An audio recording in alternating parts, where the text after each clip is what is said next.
Hey guys. How's it going? Yeah, we're in the van again.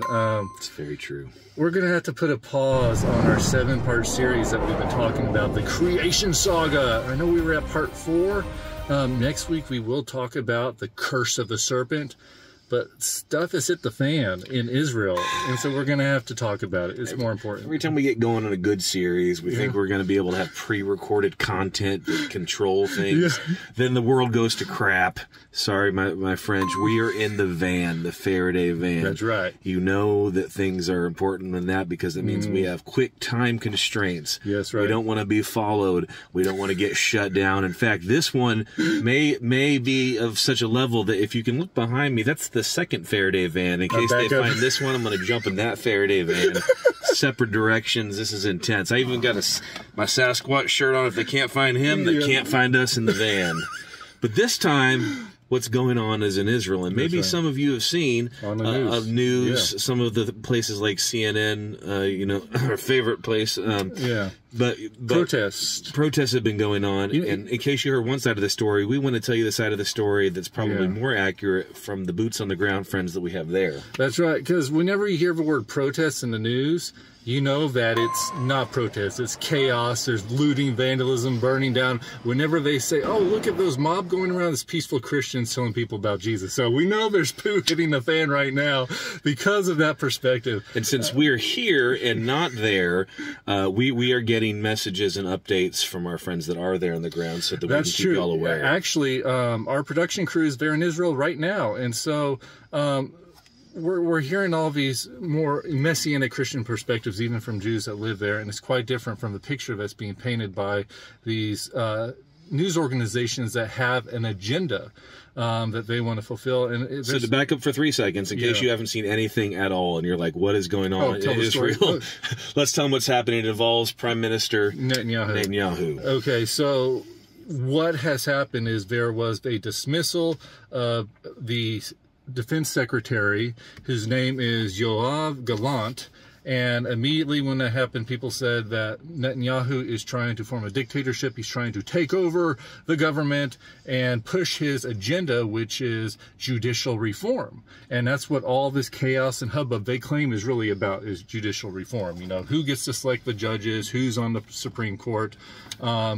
But guys, the truth is that billions of dollars have been funded by men with money, men with power, men like George Soros, who has pushed the protest agenda. They fund these mobs to go out, and it's not by accident. I mean, they've been protesting ever since Netanyahu was reelected for 3 months. You've seen everybody wearing the same color shirt and wearing the same flags, same banners. You're like, this was a spontaneous protest that went on. Somehow you have a spontaneous protest where everybody's branding is perfect. They have exactly all of the same slogans and the same font with the same color shirts. Clearly not as spontaneous as they would like you to believe. So what really happened with Gallant and Netanyahu, the truth is that Netanyahu's been going around right now in Europe trying to get allies that Iran is going to blow them up, like literally trying to drop the bomb on them. And so while he's gaining allies, his defense secretary, who was supposed to be a part of his coalition, understood his platform for judicial reform, decided while he was out during Shabbat in London, he was going to break protocol and went to a media and said, hey guys, I'm not for this. I mean, really, like, this is bad. Let's stop this whole judicial reform thing. I don't want to do it. He kind of rebelled. Netanyahu comes back. He's like, I thought you were on our side. What's going on? You're out of here. I mean, now people hear big words like judicial and reform. Yes. Why don't you quickly explain to them what is judicial reform? Why does Netanyahu stand for it, and why do we believe in it as well? So apparently, over the last 30 years in Israel, they've had a breakdown of the judicial system, just like we have had in America, in which judges that are elected by a committee of judges have started legislating from the bench. They're like, I don't like that. This is what my beliefs are. I'm going to make this a law. And that's what's been going on. And so with this judicial reform, that was a platform that Netanyahu was elected to office for. He ran on that platform. Wait, so they already knew that this is what he stood for? It was not an ambush? They knew, hey, guys, I'm going to change the system. We're going to have judges elected by a different way, Supreme Court justices. And the majority of Israelis said, yes, I believe you, and I'm going to back you up. That's how he was elected. The proof is in they voted for him, and he was chosen. The majority, you know, there wasn't some faulty voting system going on. You know, with Jews, they're going to double, triple, and whatever check was going on. And they're going to nitpick. And so, therefore, the minority are the people that are, you know, causing the hubbub and griping about what's going on. But, guys, even with in America, how we elect Supreme Court judges, it is by the appointment that is given of the president who we select, and then it has to be approved by the Senate. And so that's kind of like the system that Netanyahu's trying to push for, and everybody's saying, no, he's trying to take over, he's trying to get out from being the lawsuits that are against him. Lawsuits are frivolous, they're just trying to remove him from power because, guess what, he's on the side of the right, and they're on the side of the left. So let me clarify.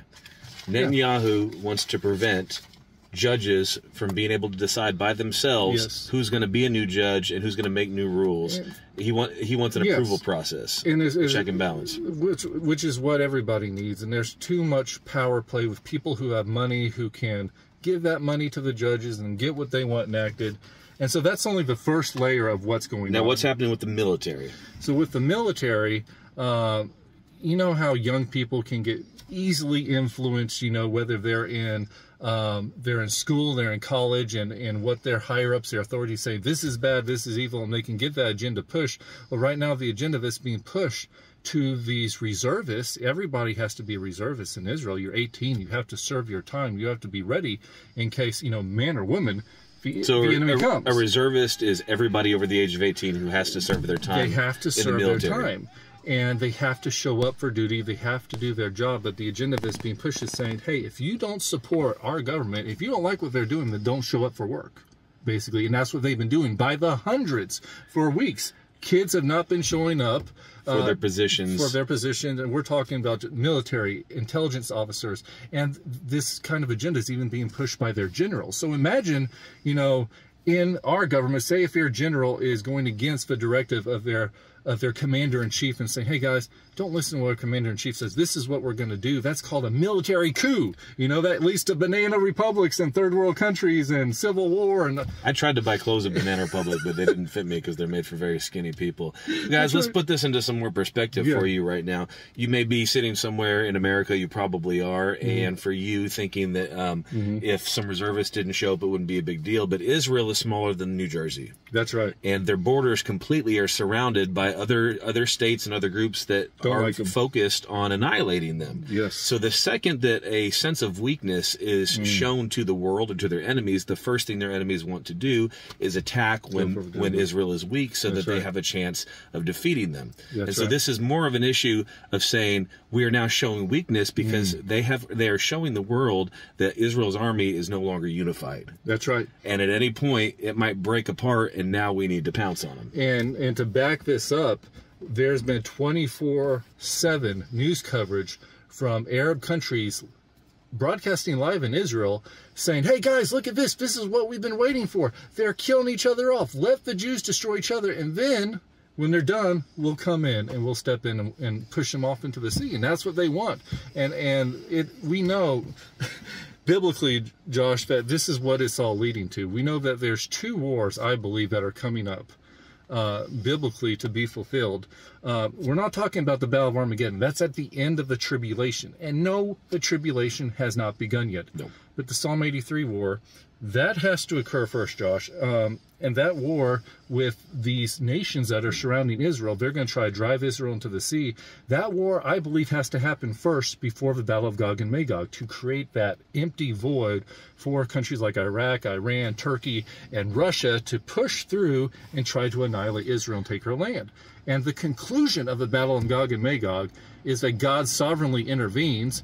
Those other nations are weakened, and guess what? Then they're going to want to make a peace treaty with Israel, and the great negotiator is going to step in, the beast himself, and garner that peace treaty between Israel and her enemies. That begins the tribulation right there. So before you get excited and you're like, oh, so it's good because Israel's going to win, remember that if these elements begin now, then we are on the timeline for the end of everything happening. And we're trying to push this off because we want as many people to get saved as possible. We're not looking for Armageddon to happen tomorrow. But just in general, the state of unrule, to show you the levels of what it is, they actually rushed Netanyahu's home and tried to assassinate him as well. They say, oh, they're not trying to assassinate him. They're trying to do a peaceful protest. Well, they pushed past the police barricade, charged up. And I just know from times past, just seeing in countries, you know, Arab countries, you know, oh, here's Gaddafi, here's Saddam Hussein. When they find the person they declare their dictator, it doesn't go well for them. They usually end up killing him. But thankfully, they weren't able to make it past the final barricade. They had water cannons, police were shooting at them. But their intent was clear. They were burning and looting and vandalizing the street and calling for the end of the dictator. And that, no violence, guys, that's not how God designed or God wants his people to act, any people to act. This all happened when our crew, for our Jewish roots, they were on the ground in Jerusalem when this all happened. They were already scheduled to come back, but because no flights are coming in and out of Israel right now, our crew is there. And so we want to have you guys praying for their safety for the return. We are informing you of this information so that you can also pray for the leadership in Israel, for Netanyahu to be able to put a stop to this and for him to stand firm in what he believes to be right. You cannot have mob rule anywhere. It doesn't work. So we cannot just cave to the idea that because protesters have shown up, this is the view of the populace, because we know history has proven that this protest, the way it's happened, is something that is set up in advance to try to convince somebody of what's not true. And that's true. And so what's happened, these unions, worker unions, have literally shut down the hospital system, the airlines, the government unions, you know, malls, and all these things are shutting down. And so someone's going to eventually be hurt by this. It's just a very selfish thing to do. And it's gone from all the way from Jerusalem all the way as far as Tel Aviv as well. So this isn't just located right at the capital. This is going across Israel. This is going across. And so, guys, this escalation, we've seen this kind of chaos come apart over the last 3 years. If you remember back on January 28, 2020, the first time we jumped in the van that night, there was a very important event. It was the signing of the Abraham Accords between Benjamin Netanyahu, Israel, and Donald Trump, President Donald Trump, America. And on that night, when all the Christians and pastors and people, pro-Israel organizations were heralding this is great, peace has finally come. Peace, peace, and there is no... I don't want anybody to say peace has finally come, even if you're a Christian. That's not good. We declared this was a bad thing. You do not divide God's land. You do not carve up the West Bank. Do you remember Joel 3:2? Judgment happens when you try to divide God's land. And that's when we declared bad things are on the way. If you're not under God's hand of protection, beware, pray. And guess what happened? It started snowballing. COVID hit, you know, it came to all of our shores. Industry started shutting down. The whole world shut down. And since then, you know, people having difficulties with jobs and the money industries, banking industries, everything's in a flux. Governments have been in a flux. Israel's had nonstop elections ever since then. Netanyahu lost power, Donald Trump lost power, and the people who have filled the void have been acting their will instead of God's will. And finally Netanyahu's got back in, and then all this chaos erupts, and this is not by accident. Yeshua warned these kind of things were going to happen in Matthew 24. He warned us in Matthew 24:14. Jesus answered, "Watch out that no one deceives you, for many will come in my name claiming I am the Messiah, and will deceive many. You will hear of wars and rumors of wars, but see to it that you are not alarmed. Such things must happen, but the end is still to come. Nation will rise against nation, and kingdom against kingdom. There will be famines and earthquakes in various places. All these are the beginning of birth pains. Then you'll be handed over to be persecuted and put to death, and you'll be hated by all nations because of me. And at that time many will turn away from the faith and will betray and hate each other. And many false prophets will appear and deceive many people. Because of the increase of wickedness, the love of most will grow cold. But the one who stands firm to the end will be saved. And this gospel of the kingdom will be preached in the whole world as a testimony to all nations that the end will come." Now you may ask, where are we right now in prophecy? We are in those birth pains.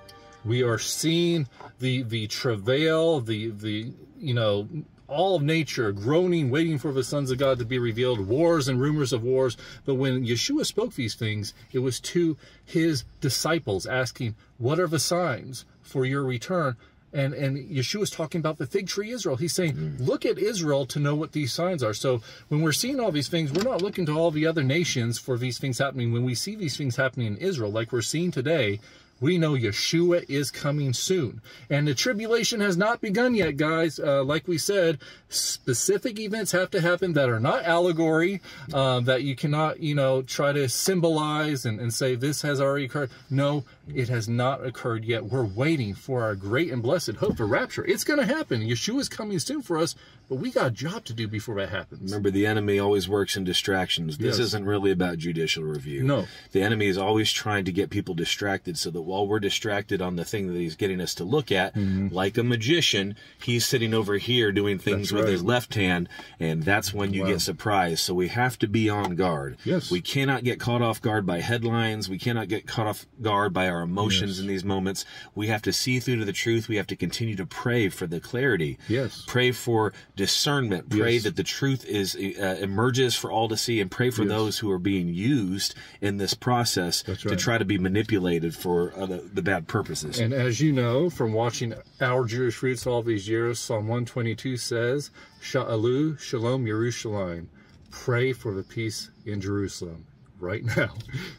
Guys, the more we pray, the more we get done, the less we have to show up in this Faraday van with no air conditioning. I'm still sweating. I've been working on something, brother. This right here is a Faraday beard that I've been growing, and it's a prototype stage. But I'm trying to work on being able to be mobile and not detected by its deep hairs. It blocks transmissions, 5G signals. I mean, I don't know if it's strong enough for you, but I'm trying to get it longer so that maybe we can both be safe. Okay, I'll work on mine as well. All right, you guys. Thanks for joining us. Keep praying. Yes. Keep reading the word. We got to get them saved. Everyone. Watch us next week. We'll return to the creation saga. We love you. I'm going to jump in that van. We're going to split up.